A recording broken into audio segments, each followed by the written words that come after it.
Ah, nous sommes le 1er décembre et Frédéric, bonjour. C'est un petit peu comme dans le studio de Télématin, ça sent déjà le sapin dans la presse magazine. Voilà, Noël approche et ça ne va pas s'arranger pendant un mois. Donc, Que Choisir nous rappelle qu'on dépense souvent trop à cette occasion, beaucoup trop de cadeaux, beaucoup trop à manger. Non. Et donc, l'important est de se faire une bonne petite sélection au meilleur prix, en l'occurrence pour les repas. Personnellement, je bois du crément d'Alsace, mais si vous tenez au champagne, Avec modération, j'espère. Bien sûr. Sachez que plusieurs bouteilles entre 18 et 25 euros, ce qui est très raisonnable, ont reçu la note honorable de 14 sur 20 par la rédaction de Que Choisir, qui n'a pas toujours un métier désagréable, puisqu'ils ont également goûté des excellents crus bourgeois du Médoc dans la même gamme de prix, dont certains ont obtenu 15 sur 20, ce qui est très bien.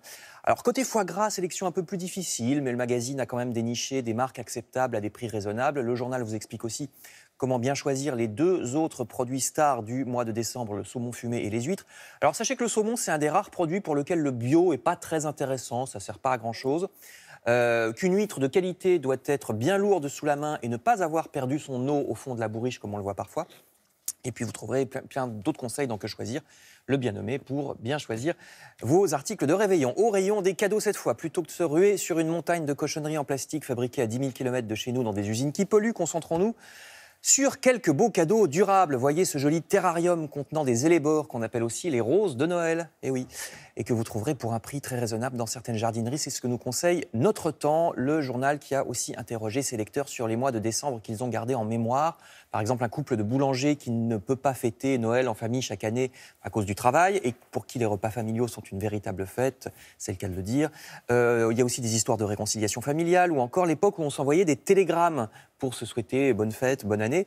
Le service des télégrammes a fermé définitivement en avril dernier et donc des personnes âgées nous racontent que c'est par télégramme que leur fiancé a déclaré sa flamme, que c'est par télégramme qu'on recevait des nouvelles d'un soldat à la guerre.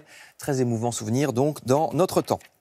Marie-Claire Maison, de son côté, propose, comme à son habitude, un magnifique numéro pour nous inspirer en matière de décoration, que ce soit pendant les fêtes ou tout au long de l'année. Le journal présente également tout un superbe dossier pour un cadeau magnifique qu'on peut se faire peut-être une fois dans sa vie, parce que c'est pas donné, mais je pense que c'est un souvenir qui reste. Ce cadeau est un voyage dans l'Orient Express, extraordinaire train. Ah oui, extraordinaire train. L'argent ne fait pas le bonheur, je le rappelle. Un peu, il y contribue. Ça s'appelle le Venise-Simplon Orient Express, pour être exact. Palace sur rail qui parcourt l'Europe de Londres à Istanbul via Paris, Venise, Prague ou Vienne, avec pas moins de 3 voitures restaurants et une voiture bar. Alors la suite Grand Luxe 5 étoiles, c'est 6 000 € par personne la nuit. Entre Paris et Venise, et pour une chambre ordinaire, un peu moins de la moitié. Mais à ce prix-là, c'est quand même tout compris, repas, boissons, donc voilà, ça vaut quand même le coup une fois dans sa vie, si on a les moyens, c'est dans Marie-Claire Maison. Enfin, je termine avec d'autres belles choses, numéro spécial Japon du très riche magazine Connaissance des Arts. Si vous aimez les arts traditionnels d'Extrême-Orient, vous serez servi entre les estampes, les armures qu'on peut voir comme celle-ci au musée Guimet à Paris, ou des œuvres plus anciennes comme cette statuette à gauche, modelée il y a plus de 5000 ans, visible jusqu'au 8 décembre à la Maison de la Culture du Japon à Paris, ou cette gravure de 1918 au Musée japonais d'Amsterdam. Tour d'horizon dans Connaissance des Arts.